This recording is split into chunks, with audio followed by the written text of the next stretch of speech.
How do you feel when you walk into a boutique and you instantly realize that everything they're selling is just from Amazon? So how's everyone surviving in the beauty industry right now? It's been crazy slow. That wouldn't have been supporting small business. That would have just been financially irresponsible. I'm not going to pay that, not in this economy. So recently on this channel, we talked about how restaurants were not doing very well right now financially, primarily because customers don't have extra money right now, amongst many other reasons like declining food quality, customer service, tipping, etc. But today I thought it'd be a good idea to specifically look at small businesses. I've seen many people online talking about how their businesses have been declining, especially since COVID, and I think that there are a number of reasons why that's the case. So we're going to go over what I found today, which is a lot. So let me know what you guys think in the comments down below. But let's start off with the elephant in the room, the overall prices. There's a very concerning trend of small business owners coming out and complaining about how people aren't buying their products because they're too expensive or they can't afford them. I think what they forget, there's a very delicate balance between being financially responsible and buying small business products. I bought this off of Amazon. $13 flat, no shipping, brand new, right? My local bookstore, that's about 5 minutes down the road that I frequent quite often, $40. Now, if I would have spent the extra $27 to go buy this book, that wouldn't have been supporting small business. That would have just been financially irresponsible. I'm not going to pay that, not in this economy. You serious? Like, why would we pay that? Half of the stuff in my local businesses drop ship garbage off of Temu. Why would I support that? I went to a local plant shop and the plant that I wanted was $135. Same plant on Etsy was $45. I get a little inflation, but damn. And that's going to be one of the large problems overall today in this video. At the end of the day, it comes down to price for many people because they are tightening up their wallets. Not nearly as much expendable income as there was a few years ago, especially when we were all cooped up in our house. Online businesses were booming because so many were bored and just purchasing stuff online non-stop. I get that inflation and tariffs have definitely taken a toll, but when you start seeing wild clips like this up on screen right now, there's not really much else I could say. Burnt out, haven't sold an item in weeks, and lots of debt. But there was a time with a chocolate Nike hoodie for $1,300. Shipping calculated at checkout as well. It wasn't even free shipping. We just have to go right over to the comments. I'm sorry, but you probably haven't sold anything because $1,300 is most people's bi-weekly check or rent. There's no reason a sweater should cost $1,300. And the creator responds, it's wearable art and taste in art is definitely subjective. So they're playing that card, which I guess I understand, but at the same time, you can't really be surprised if nobody's buying it. You're so delusional, $1,300, come on. Maybe if it wasn't $1,300. It's wearable art in quotations, cut a sweater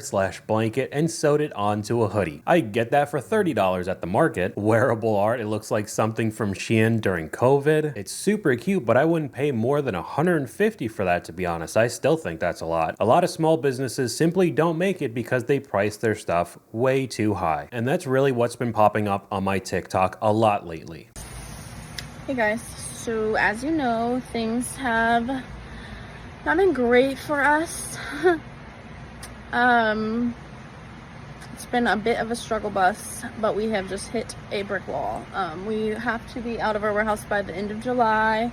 We can no longer pay our employees, so that's pretty We'll be doing one last warehouse sale, so as soon as I have that figured out and planned, I will let you guys know when that is. Any of the inventory I have here in the warehouse that I need to sell, I'll be posting for super cheap, so keep an eye on that. That's just like our ready to ship items. We will be selling all warehouse machinery, equipment, anything that's in this warehouse is being sold. So if you're interested in any of those type of things, also let me know. So of course, I still feel bad because she's shutting down her business, can't afford to pay the employees, the money's just not coming in. However, if you go over to the comments, why is a shirt that says Mom $32? $63 for a t-shirt? I think people are buying groceries and necessities rather than $60 shirts. I'm hoping that that was the full retail price at least, and not the warehouse sale price. You have to rethink your whole business model. Way too expensive and very dated styles. $64 for a t-shirt is insane, maybe 15 to 25. Every other shirt is mama. I've purchased here a few times, but the prices are just too high. My wife makes these at home for like $5. Graphic tees aren't really in anymore. Free shipping over $200 is kinda insane. So if you buy 3 of those $60 t-shirts, you'd still have to pay shipping. I know that the cost for everything in a small business is more expensive than giant corporations because of course places like Amazon and Walmart are buying in crazy amounts of bulk so they could get those products for a cheaper price. But when you start seeing very high prices like this along with a pretty tough economy, it sounds like what's happening was inevitable. Again, talking about COVID, a clip up on screen, POV, small business owners in 2020 trying to sell their resin art. Just scribbling a whole bunch of stuff on a napkin, but it sold. People were buying so much stuff online. Small businesses, big businesses were bringing in record profits, but that's just not the case anymore. Here's an example of crazy spending. Once bought a resin art heart door hanger for $100. What was I doing? That one business that made cotton candy cakes and sold them for like $60. Hoodie marketing pisses me off so bad. We're gonna see that a little bit later in the video. However, we can move on to a pretty popular clip online of a small business reselling Amazon clothing. Let me ask your opinion because I really want to know what other people think about this. How do you feel when you walk into a boutique and you instantly realize that everything they're selling is just from Amazon at a crazy markup? Because this weekend we were on Nantucket for Labor Day and we walked into this store that looks so cute, but within minutes I could tell that they were just selling Amazon for $150. I did do a Google reverse search just to be sure, but I mean, I didn't even make it past the front door. They're selling Shein as well, without a doubt. I was so disappointed. Another comment, the Jaguar dress is $19.99 on Amazon and it has horrible reviews. We saw that exact dress in the clip and they were selling it for $150. I know they're in Nantucket with all the rich people, so they don't even know what to do with their money. But come on, how do you think your business is going to stay afloat? They didn't even steam out the folds or wrinkles. You think with the 2-day shipping, they would have more time to steam it. And unfortunately, this happens a lot more often than you think. Have you seen the video of the woman that goes to the boutique store in Nantucket only to realize that all of the clothes are from Amazon? Well, I have a newsflash. I live in a super touristy area of Massachusetts as well, not that one up north, with so many cute boutiques and home decor stores with a coastal vibe, only to realize that some of that stuff is from Amazon and Home Goods and Marshalls, and they've just bought it, curated it, marked it up. So this is more of a buyer beware. They're using those stores as wholesalers. I see nothing wrong with that. But if you want to treat yourself to a vacation gift and you see something that you love, but you don't love the price tag, go on your phone first. Chances are you'll find it there for less. My daughter works at a local tree nursery. One of her tasks was taking price tags off of mum plants bought at Walmart. I've started reverse image searching on Etsy too, very eye-opening. However, I've seen if you start calling this out online, you get a good amount of backlash because I guess you're not supposed to critique any small businesses for any reason. You guys are all upset thinking I'm not supporting small businesses. All of Nantucket is small businesses. I'm not here on this island not buying things, you know, whether it's an iced coffee, a croissant, or a sweatshirt. These are all small businesses. I'm not against supporting small businesses. We just went to Bro Denim and bought 2 sweatshirts, $180, 2 sweatshirts for kids. It's not cheap, but I believe in supporting small businesses. We actually are family friends with the owner of Bro Denim's uncle and have met her. Lovely. So we love to support businesses. The problem with the denim jacket is that someone who worked at the store told my friend last year that she hand stitched these Amazon denim jackets. That's deceptive. So this is a different issue with another store on Nantucket where they were lying about an Amazon dropship denim jacket. But either way, she was getting a lot of backlash online because you aren't supporting small businesses. And I'm in the same boat as her. I don't have a problem with supporting it. On the other hand, I do understand that a lot of people can't right now because money's tight. And when you also get deceived like this woman lying about their products. Either way, I would not be able to justify paying $90 for a child's sweatshirt, let alone 2. But that is her choice, and we can move on to a mini segment just talking about coffee. I no longer support local coffee shops. I'm not paying $10 for iced coffee. out of my face. Short and sweet, but there are a lot of people that agree, and it's always served with an even worse attitude. I just said this, people talk crap about Starbucks, but I know exactly what I'm getting. I'm done with the local stuff. Then they have a facial expression of a fart when you don't select an 85% tip option. Like I said, there's a lot of clips what the local coffee shop's coffee looks like, and it's not the most appetizing, to be honest. Open 3 days a week from noon to 3 p.m. Why is it burnt, translucent, watery, lukewarm, and overly sweet? It's every bad thing that could happen to a coffee. The sadness of buying an $8 coffee from a small business, and it's terrible. Support small businesses, I will if it's good. When you take a sip and realize the small business isn't going to make it. Small businesses take advantage of people's empathy by overcharging. Small businesses, when nobody wants their $40 burger that's smaller than a Whopper. We've already gone over this before with the millennial burger joints. I know that's a meme, but almost all of them end up being a mom and pop place that charge way more than most people are willing to pay in this economy. But we could go back to the expensive coffee and the random times that they're open as well, making it even more difficult to shop with them. This might be a hard watch for some people, but small businesses can be their own worst enemy. Like this morning, it's a Friday morning. I said, let me go get coffee. I forgot to make my iced coffee last night. I'm just gonna go buy it, okay? Trying not to support chains, so I said, let me find a small business around here. I look up the first one. They're open from 10 to 2 only. Well, I start work at 7 in the morning, so that's not gonna work. Sounds good. Cool, let me look up another one. Closed on Fridays and Sundays. You know, 2 of like the busiest days for most coffee shops, especially on Sunday, you're gonna be closed. Okay, sure, that makes a lot of sense. Look up another one. They have 4 menu items. It's either a latte or a matcha. Okay, don't like either one of those, so that's not gonna work for me. Find a 4th one. I said, okay, this menu looks good. We're rocking with it. They have a little online checkout, so I go to put in my order. I get a black coffee with cold foam on top. That's it. Nothing in it. And it was $12. Not only are all the local coffee shops more expensive than Starbucks and Dunkin', their coffee consistently tastes bad. I want to support you, but I'm literally just throwing away my money. A local bakery I love changed the hours to 10 to 4. The owner gets on Instagram and complains that no one's supporting them. When most people are working 9 to 5, your customer base is going to shrink significantly. There's a thrift store in my town that's open by appointment only. How would you make any money? There are people that treat a small business like a hobby, and then they're surprised when they don't work out. I love supporting small businesses, but I literally can't afford to do so. And piggybacking off of that, we could take a look at this news segment that's talking about the big restaurant chain businesses, but also applies to everything else as well. Now to the economy, where there are troubling signs in the restaurant industry as consumers are tightening their belts and eating more at home. Elizabeth Scholzny breaks down the numbers. Hey, Rachel, the cost of going out to eat is up almost 4% over the past year, outpacing the price of groceries. And now some popular restaurant chains say that they are noticing customers pulling back. Salad chain Sweetgreen is the latest to sound the alarm about younger consumers, reporting that people between the ages of 25 and 35 dropped their spending by 15% in the last 3 months. Burrito maker Chipotle and the Mediterranean fast casual chain Cava made similar warnings about younger customers, pointing to the impact of inflation and student loan payments.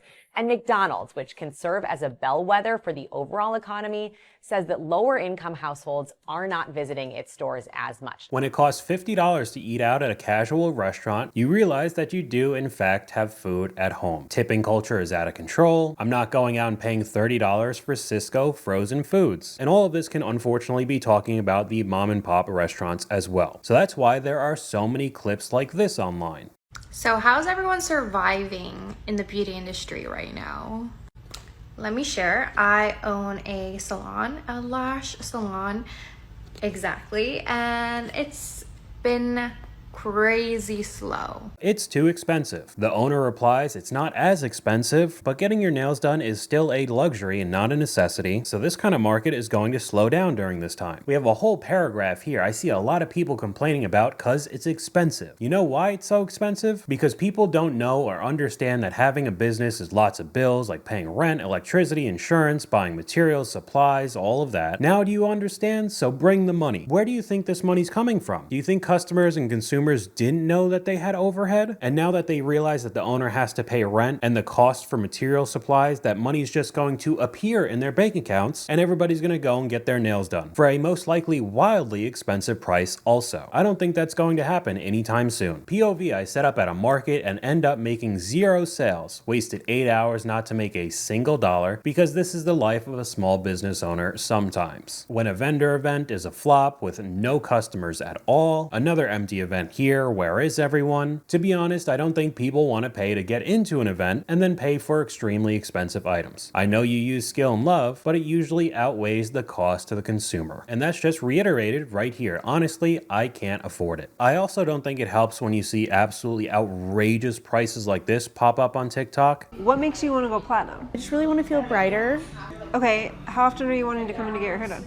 Oh, I don't like to come that often since I drive from farther away, like maybe every 6 months or so. Are you wanting to be platinum to the root? Yeah. Okay. You'd have to come in like every 4 weeks. Oh, wow.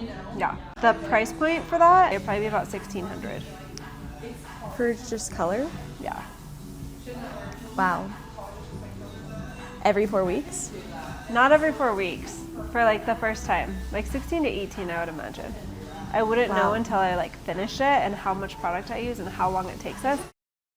So I know I touched on this a while ago. I made a dedicated barbershop video, mostly talking about men's haircuts getting ridiculous $50, $100, $200 for a shape up, but you could definitely add in a lot of the women's pricing as well. And I know it takes a lot more work than the men's side, but in 2025, how could you say $1,600 to $1,800 to a customer with a straight face? I'm sorry. $1,600 to $1,800? Immediately no. I personally wouldn't pay that. That's called robbery. Explains how she could afford as work clothes. Very good point there. Hairstylists have lost their minds. She gave the I don't want to do it price. I really don't blame her. I pay $200 every 6 weeks. I don't know. There's just something about charging those prices and then wearing Prada as a hairstylist. Weird to me. There's a lot of other examples I could add in. Charge my clients $600 for 3 pans of mac and cheese. Just wildly overpriced, and then they're surprised when people don't want to buy. A comment I thought was pretty funny from this clip though, I blame COVID. Everybody thinks that they're an entrepreneur now. I mean, we have another example right here. Everybody say start a business, nothing you sell is oversaturated. It's a lie.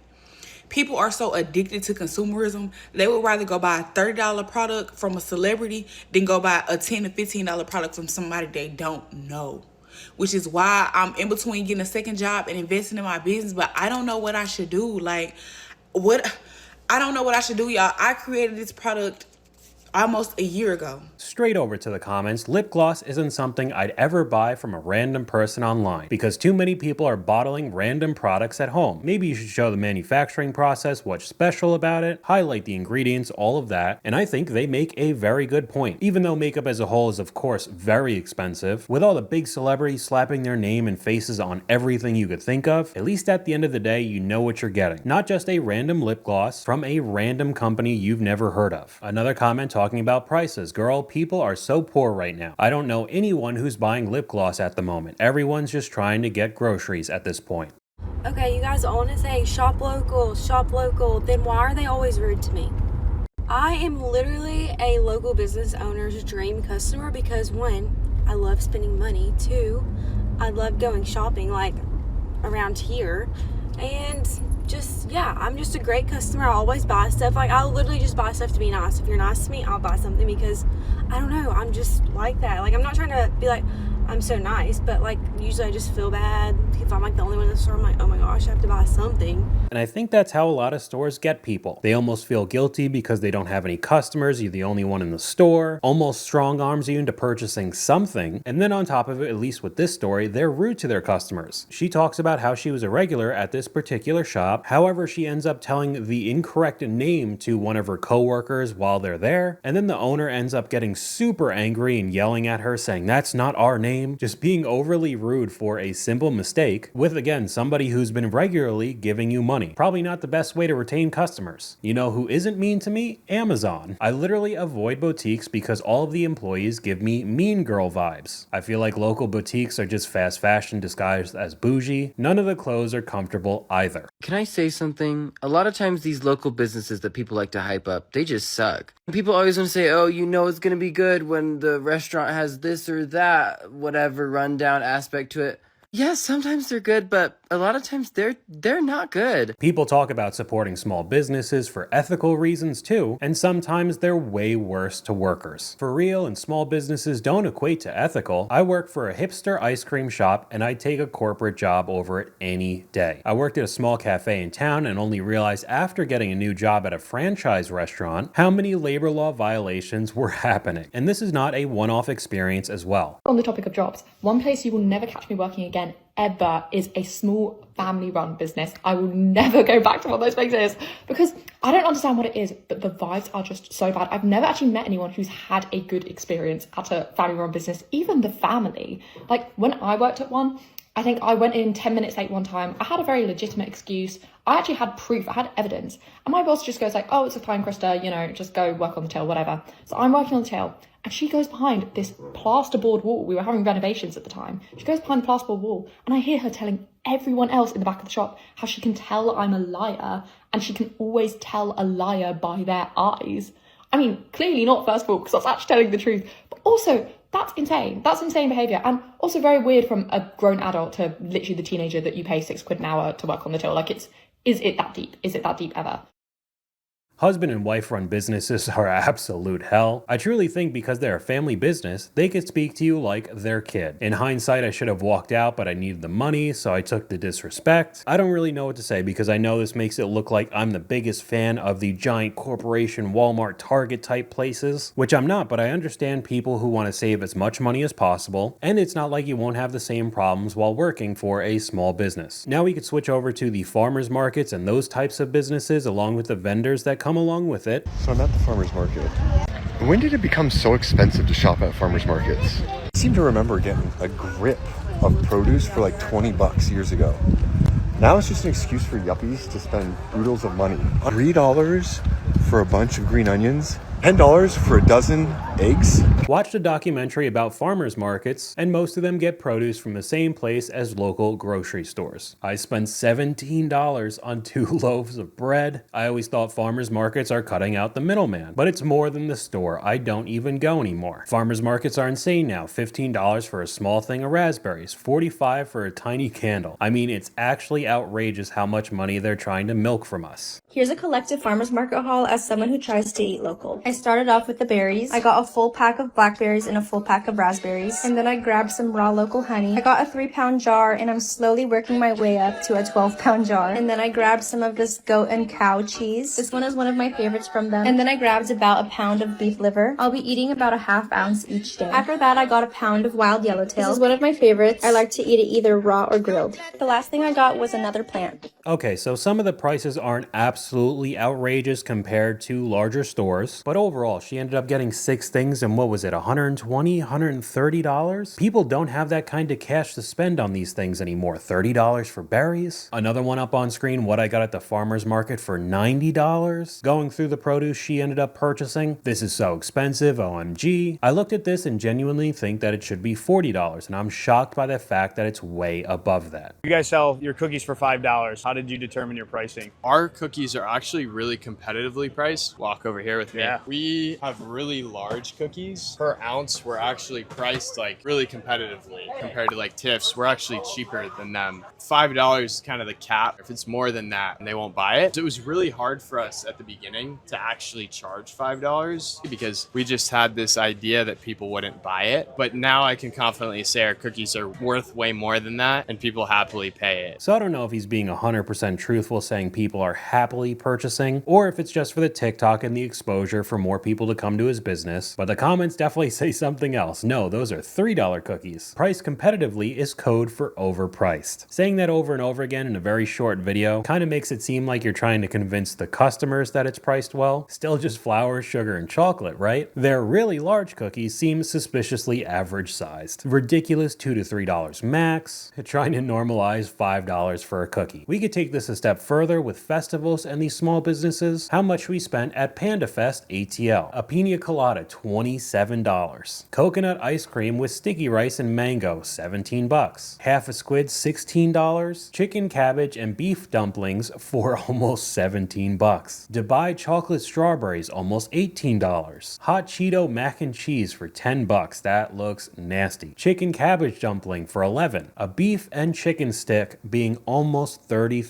bucks. Entry fee was $17 per person just to walk into the place. Others not pictured a strawberry lemonade being $6.40 and 3 regular lemonades being almost $40. Total spent $349. And you wonder why there's more clips popping up like we saw earlier with vendor events being empty. Those prices for those small portions is insane, so don't go is what you're saying. I kind of regret getting my tickets for Nashville if the food is this expensive. This has de-influenced me for the Nashville event. Those prices are crazy. But keeping on the subject with food, we could talk about a lot of the pity marketing I've seen. A clip up on screen right now, my mom's new restaurant is so empty, and that's all it is. Just showing an empty restaurant, and it ends up going viral on TikTok. But we could take a look at this guy talking about it, at least when it comes to book talk. Pity marketing is not a sustainable business model, and I wish that we would quit rewarding it. I've seen a number of viral videos happen in bookish social media spaces lately that have a lot of authors, not just me, talking about pity marketing, which is where people get on camera and cry for social media in order to boost engagement and boost their book sales.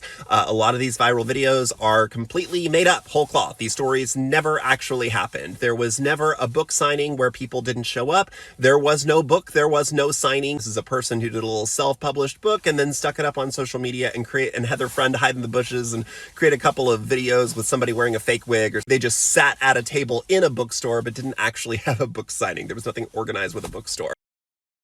So this does happen with many niches, but I've seen it a lot, particularly in the small business restaurant scene. My parents' Filipino restaurant is empty. Someone please stop by. Another one, update, my family business is still empty. I know at the end of the day, you're just trying to get customers in the door, but if your entire marketing plan is to just make people feel bad and guilty, I can't really say that I'm surprised if people start getting annoyed at the end of the day.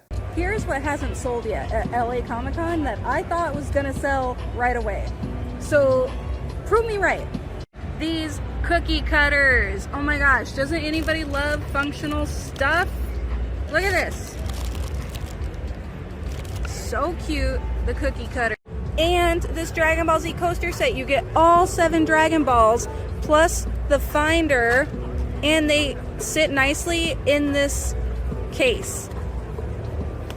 Also mystery bags. They're only $5. Okay, so she goes over more stuff from her booth. The overall sentiment on many mystery bags in 2025 is basically the merchandise you can't sell. You put in some sort of mystery box, bag, whatever, and sell it off to somebody for a cheaper price. However, the customer is most likely not going to want the item that they got. On top of it, a lot of the 3D printed stuff, we could go over to the comments. Low-key feels like a Ross. I walk past any booth with 3D printed items. For sure would pass the booth. To be honest, if I see 3D printed stuff at a con, I tend to stay far away because I'm so sick of seeing it. On top of these straight up bootleg drop-shipped items as well. How many Aliexpress stalls can I find at MCM London Comic Con? Let's see. Lots of Aliexpress stuff.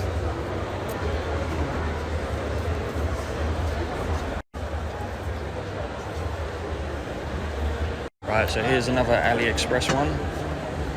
So yeah, all of these are bootleg figures, not official ones. So this guy shows even more examples in this clip, and overall I know it seems like I'm just trying to dunk on all small businesses, when overall I still would say if you do have the funds, shopping at a smaller business compared to Target or something like that would definitely be better in my opinion, but there still aren't issues that go around that contribute to the fact that a lot of these places are empty and closing. So I do have more examples, but I don't want to make this video too long, so that's all I got for you guys today. Let me know what you guys think in the comments down below. YouTube thinks you'll like this video popping up on screen right now, but hopefully you guys enjoyed this video. If you did, please leave a like, and I'll talk to you guys later.